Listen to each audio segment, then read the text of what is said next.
Tokoti na maman likambo. Force à Liban de quitter à niveau est. Naïb Sabino men for bandeko. Guerre ya est la guerre pas quitter à niveau est. Ndeo tolo ba a bandeko. Ba uti koko mana est. Et là kozo kam isabatu. Nombre na bango e banité. Ba kiti ba ko travailler na ba officier baza sikoyote. Ba changer ba officier. Il y a des généraux ba changer bango. Bango ne ba travailler l'équipe wana. L'équipe wana ba ye ko sala nini bandeko. Ni ne bata misi mona jusque là tout le monde a reçu monusco na aide. Ba ba no 22 000 hommes ba mais awa force à libande e ba boy ko tango. Est stratégie wana ezali di ya quoi. To ko e ba biso bino awa. Ba e ba avec kiti misatu. Nombre na bango ezali ebele. Parce que bobi effectif au niveau armé. Nombre ba e awa. Babi baye ko renforcer FARDC. Opération Ezo Banda lundi. Bonjour, bonjour, bonsoir, bonsoir. Na bandino sur la face céleste. Mbote na bino mbote bozali belé partout dans le monde bozar Hollande biso par la 20 internautes na niveau États-Unis pesi bino mbote bozar niveau Asie, Océanie, en Afrique. Sans oublier en République démocratique du Congo, en Europe, na moni maman Fatou na Suède. Si ou si on na Belgique, vous dites ça Léo, monter à Makoni na Belgique. C'est toujours votre humble serviteur Moïse Mankantibal. L'émission Bolingara tout le bateau automation na la décryptage ya actualité politique. Boye bateau zawapi tozo kende wapi tokosuka wapi. Merci mingi ndeko John Moboki Benoît sur ma caméra. L'équipe à la face est ndeko avi bien to ba toujours lola eza kofuta sima tokoloba nzambe abotoko zo wapi. Force ya ba Kenya ba kitaki na niveau ya est. Nombre jusqu'il les a ba bombi nombre a bandeko bolanda. Pourquoi ba bombi nombre wana? Et coïncider dans même moment où force ya Kenya qui na est Tshisekedi a remanié armée. Plus de 10 généraux ba Kenya retraite. Donc pour ba futa ba mbongo na bango. Na kati ba généraux to mona Célestin Mbala wazali chef d'état-major ya armée ba Kenya retraite. Alors ni ne batami wana force ya Kenya ba kiti na est ba remanié armée 10 généraux ba koti ba ki retraite. Ni ne batami simona jusque là tout le monde a reçu monusco na aide. Ba no 22 000 hommes ba mais awa force à libande e ba boy ko tango. Est stratégie wana ezali di ya quoi. To ko e ba biso bino awa. To ko le makametali ya Seni. L'Assemblée nationale composition de Salemi oyo batu nyonso baza représenter. Batu ya Lamuka ya Fayulu bazali. Batu ya ensemble ya Katumbi bazali na batu ya Union Sacrée.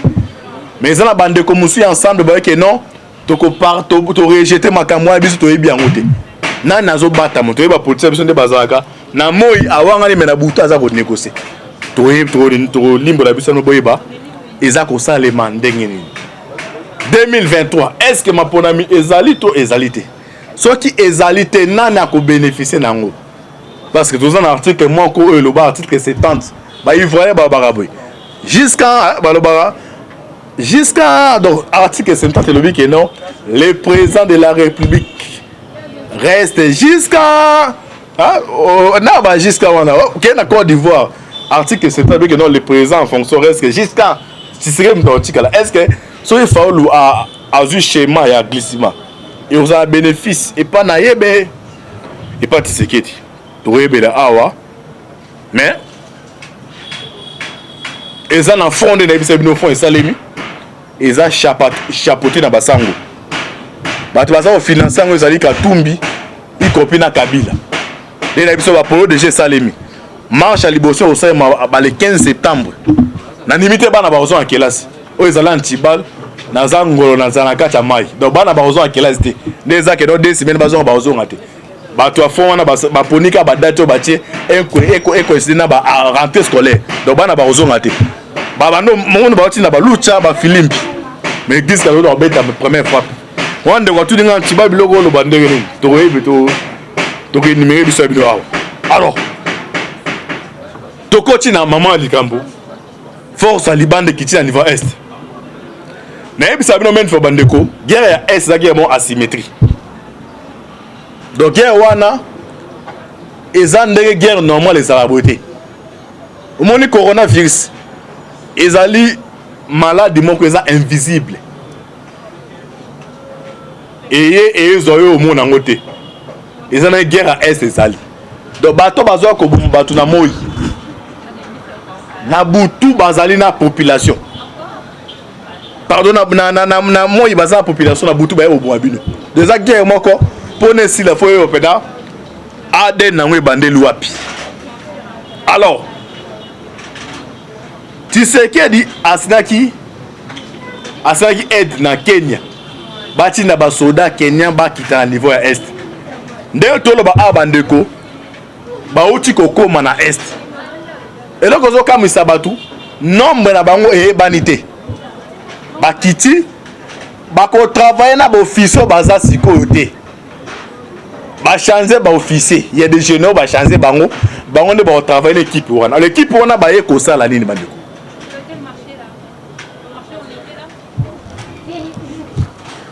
Tolanda.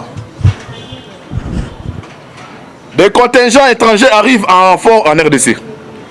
Des soldats kenyans prêtent en main forte dans la lutte contre l'insécurité que le président Félix Tshisekedi mène depuis quelques mois. Des éléments de l'armée kenyane sont en effet signalés depuis lundi dans le Nord Kivu. Ils font partie des unités d'intervention rapide de la force de brigade intégrée des Nations Unies. Bango baye pour na ko traquer ba ADF.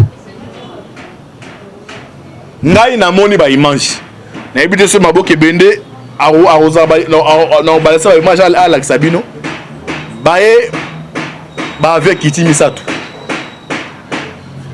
nombre na bango ezali ebele parce que bobi effectif au niveau armé na kati armée gouvernement central par mois atina mbongo ya 12 000 personnes 12 000 soldats. Mais mon collègue c'est là qui n'a pas coûté bazara 6 000.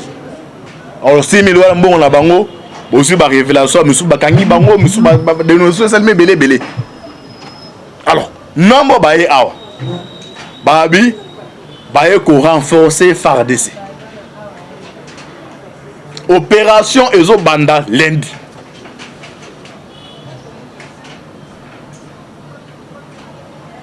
Yango moni ba bengisi des gouverneurs militaires baye aw pour préparer offensive contre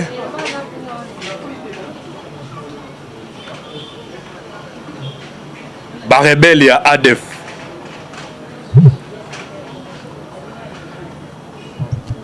Le Kenya a la rescousse de la RDC dans la lutte contre l'insécurité menée depuis quelques mois par le président Félix Antoine Tshisekedi.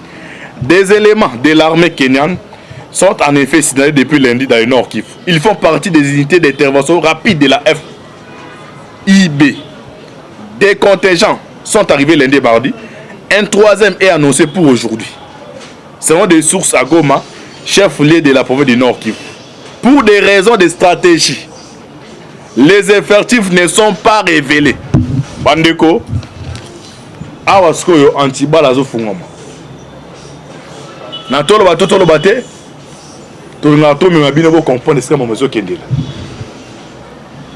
Paul Kagame, le président Rwanda, ayaki awa signé protocole d'accord entre RDC et Rwanda. Bande uso bekeno Tshisekedi andimi que non Rwanda azwa matière na biso. Parce que Rwanda kuna ateka ka coltan. Côté za awa na Rwanda bana maternelle batanga na ba ordinateur na Rwanda. Bana maternelle. Donc on a moins comme la deuxième primaire pour bêta machine. Aibi ko ça ko manipuler machine. Mais awa c'est un problème. Au moins étudiant mususu a comme na G1 G2 L machine aibi ko ça la ngote. OK na boka mususu na mwana muke déjà na Rwanda ça les ba. Alors ba ko comprendre que non Rwanda à travers ba ADF na butu ceux qui va récupérer par exemple mboka moko Rwanda tina kabeba batu na ye bazu ba coltan ba bibino ke na Rwanda. C'est comme na kati ya Rwanda ba bandi ko traiter yango. Donc Rwanda asala ba entreprise na Rwanda o était ba coltan RDC. Donc entreprise a créé ba emploi na Rwanda. Coltan na biso ezali ndako ande toza na ku komi esika banda ko za rebele.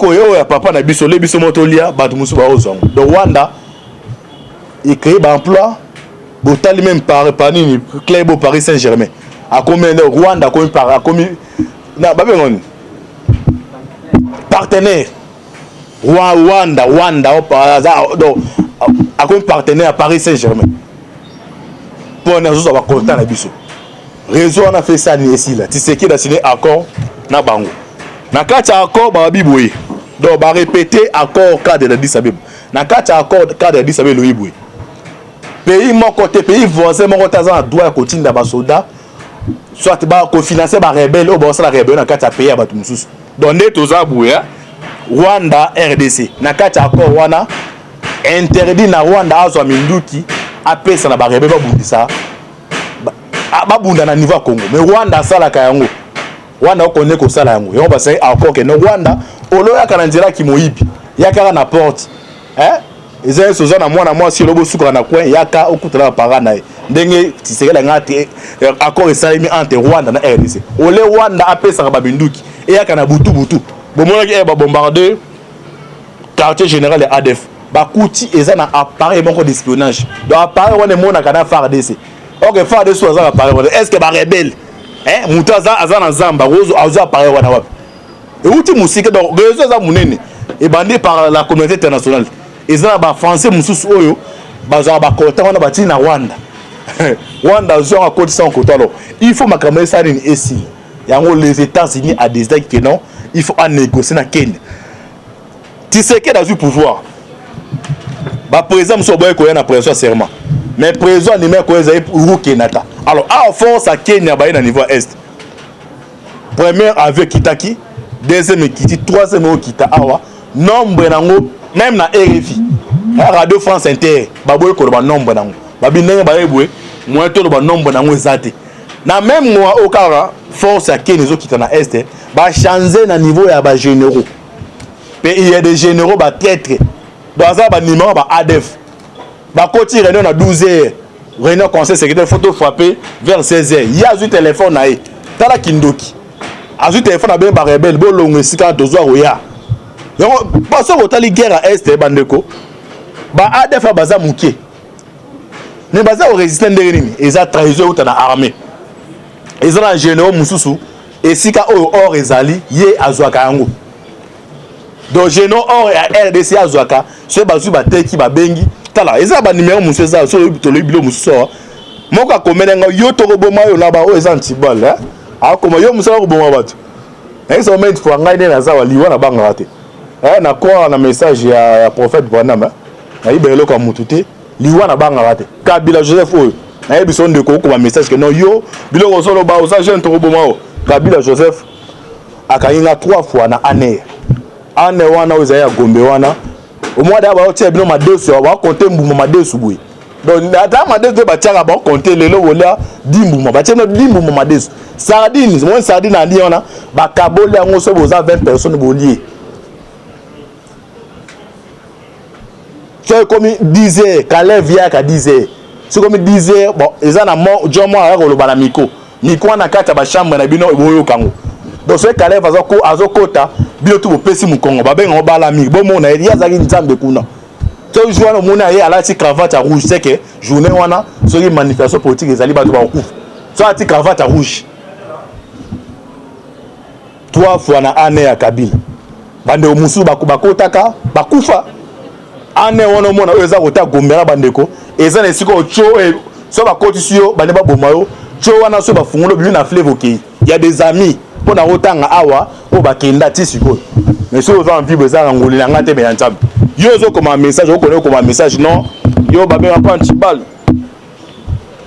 so Kabila Joseph akokite bonga yo muto koma eza na ba geno baza ba invité alors ba geno wana Tshisekedi alongoli bango ati ba jino mususu ezana ba vieux ngane na zawa se boye bate ezana ba sénateur ba benga ngai ba député ba ministre na ba jino ba benga ngai so na révélé ba comme wana awa ez na trahi bango mais boye ba ke basa déjà remaniement na katiyage ya armée il y a des généraux dans temps ba combattre ba no mususu aux circuit oh tout ba longoli bon ba tête donc on de baza ba no benga ba rebelle bo tout non guerre na société yena mutaliboso avec na téléphone pena to côté réunion to ya par exemple na matete bolongwa déjà wana bo moi ba rebe ba longo na matete fa de so ya a bombada bo matete que da ba longwa ki kala ba o découvrir ne sur ça le plan et jouer OK il y a des généraux hein il est si papa et mon ka oyiba la kacha ndako na il faut za la ndoki ndenge guerre c'est ça les mak alors force à libande ba changer système ya refapper Rwanda déjà comprendre yango na yebi sabino men fo bandeko mundele azaye sinzambe mo nzambe ndanga zalaka atravana ba prophète tozana ba Jean ba prophète et bisko na ngwa oyo ba Kagame déjà ba longoli bango ba luka ba travailler ba tmususu Kagame a senti yango que non des abos na région Galak la communauté internationale et la communauté internationale les États-Unis donc muto dirige monde eza bango ba dirige monde o mato kita do à part nzambe do so za pour na bango à part nzambe mutu muso a obi ki so ezate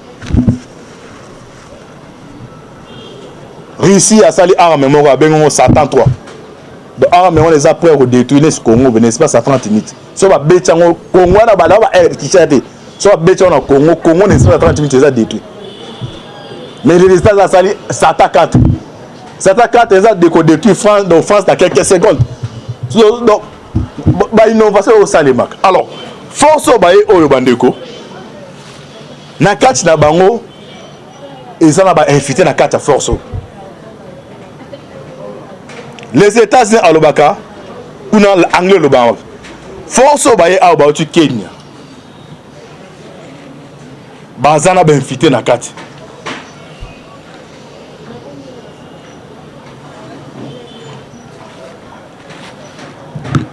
mercredi ambassadeur Amer a Bensri à côté réunion ya ambassadeur ambassadeur tout na niveau ya ambassade des États-Unis na kati ya réunion wana ba informa ki pape na Vatican bo moni entre Fayulu na Chole zo simba soute bo comprendre eskanti ba zo fungola bino ba sisi réunion wana France Belgique bango baza contre nani au cas d'Imon bati y compris l'église catholique alors elle va informer Vatican a dépêché émissaire Kombo nae Montemayor azali ambassadeur ya pape ndenge ambassadeur et pas ambassadeur ayaki awa participer na kati ya réunion wana asengi akutana Tshisekedi avant kende babe chez les babengi avant to côté ma dossier à ba force bon combien de cartes zo betabu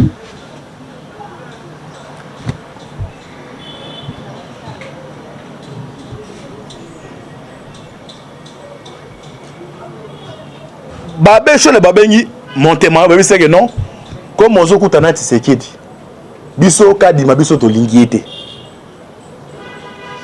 ya liboso ababa za moluba eloko yango yango nga na lobaka awa ngai kombo na ngai so ebaka te maoka likako te likako Moïse nazali po moto ya province orientale lobengaka basmusoko siko yo moto ozotala ngai ozali mwana mwasi ozali mwana mobali soki baboti yo papa na aboti yo kolinga ta ponelo église ya liboso d'abord soki yo mo olingaka na église papa batiboti aboti yo mo ba église na otikala apono église te mwasi soit mobali kolinga te papa na ponela soki déjà oza dominer eloko na ba ponela ko biloko okosala eloko moko te Montemayor qui a coûté net Tshisekedi et c'est que non troisième voie ezali Paul Sampu Tshisekedi ebisi Montemayor que non na ba déjà makambo etali ya seni na okota ngote nyonso boki na Assemblée nationale alors les batikali bango na bango entre les ambassadeurs Amer ebisi ambassadeur wana boyi on a biso États-Unis toza na programme autotier programme to mona d'abord Tshisekedi te tozo mona troisième bitumeza koya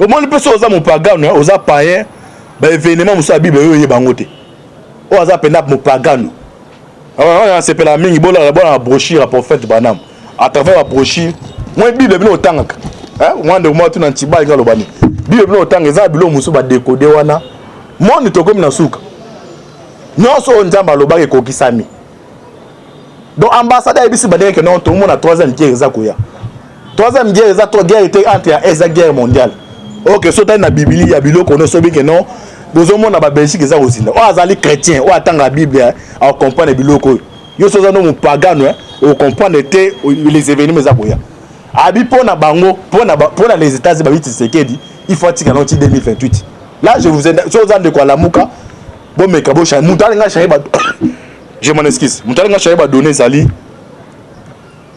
Moïse Katumbi ta Katumbi za lobbying ma casse à niveau ya Joe Biden il mutanga cha ba donner mais pour l'instant ambassade ici va passer musubiso tu sais que toi tikala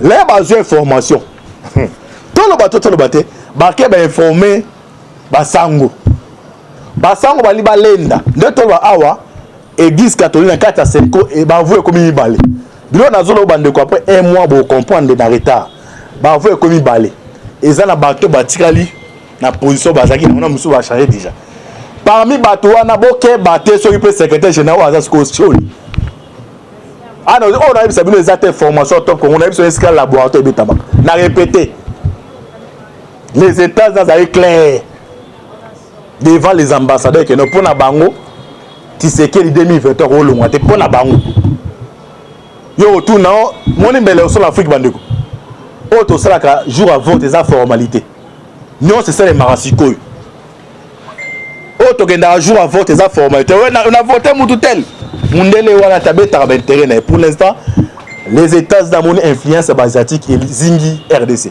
ce qui na centre na RCA na Centrafrique ba risque ba komikuna alors bon na que non niveau au Kabila tika ki ba code minier donc comptable ba richesse na biso de ba négociaka Kabila va kende après ça qui avantage mingi na ba pays asiatique ba chinois na ba risque alors Tshisekedi alingi a renégocier bandela yango parce que bango ba boyi batali ne Kabila tika ba boyi alors ne bazo ya bazo ko ba tourner ba contourner bazinga RDC bon ya na voix binde na za dévoler so ka ko singa eloko na makasi na malembo boy on sala ba rebelo la rebelo ya makasi bo mona rebelo longue na niveau est comme par exemple na Katanga donc plan non c'est ça wana tio tout na rebelo comme na Katanga ndeno okuna pe komba Sénégal groupe a mesuka na ngo moni so lingi to cha kima na Katanga ndimo pesa biso le hotel ndenge ba ya Kabila bato ba na pouvoir eza ba américain Kabila boyi bato ese no yo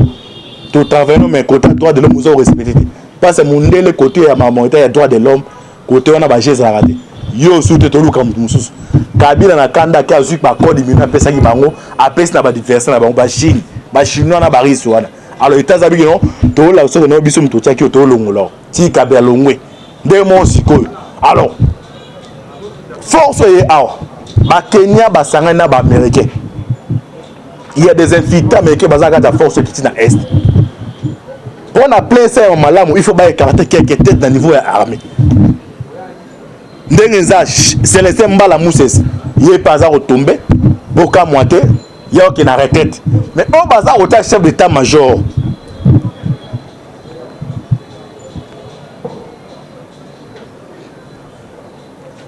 Donc, on a volé la politique déjà, il tombe Zali. Parce que côté il y a opposant Tshisekedi des deux partenaires Katumbi za na mbongo belé Kabila je faisons moi za na mbongo belé Tshisekedi a tenté à luka bloquer na banque na voie banque mais ba Kabila mbongo les na banque te so kena kianga il y a des bunkers ils a ba bunker o ba mbongo ezali de ba marche au salema awa ba petrol na biso ba shego ils a pena petrol mana on ça la marche à 50 dollars na poche. OK opposition sont déjà motivé bana nes bano il y a beaucoup de PC $50 pour 4 mutu les chètes deux ainsi ou le kinde li camp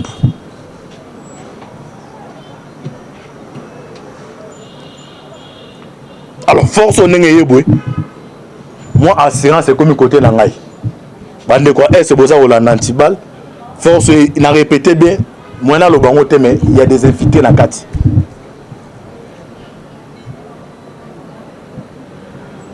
Maintenant volet politique to to prier ma casse, c'est comme des gens dévoient. Et ça, c'est quoi cette déclaration? C'est comme sous cette déclaration. Kalambo, mon calamita.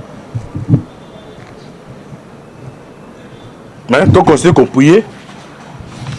Bitumba, et le canard à Armageddon.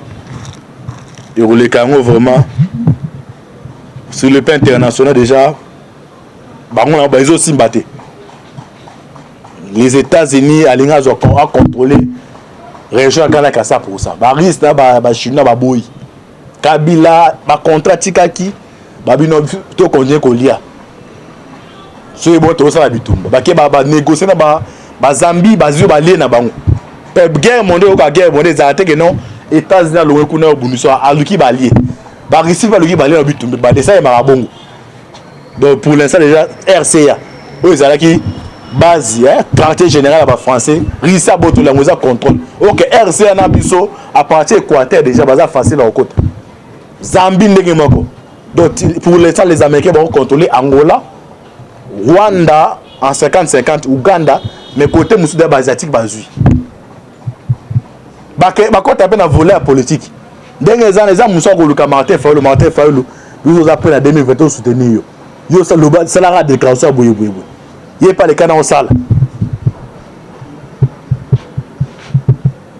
to conseiller ko prier on ça ba dessus des cartes to connait ko prier parce que l'anzambe on va prier bo prier biso tout mukilo to kita to matanzambe mutakele yango na Congo ba to prier ka baza ebele ba sa nzambe asolo baza ebele bo connait ko prier mabeza ko ya do ba so ba tie et aux arabes va bana kasi bazong avant rentrée scolaire dans 2 semaines au cas pas première en ce salim tu éviter le calendrier nini dès la bisa no mettre fois que non antiba la bino mukile faut informer bino bebilo ko ça ba révélation na ocha na RFI Rolanda te mais tu connais au limbo la bino boy ba que non mabeza koya tout l'espace tribalisme. Les liens qui nous unissent est plus fort que ceux qui nous divisent. C'est là où on s'en au Congo. Les liens on a des eux s'en s'abuse sur les qui au Kaboul. Moulou bazan de kono, moutaba nous bazan de kono. Yo za mouto mune par exemple mune moutaba nous. Moulou bana pembe wana o so moni o kakaka. Aza moulou ba tolo ba tetro ndo wa yo mo tuni antibala tuni. Yo moulou ba no zo finga.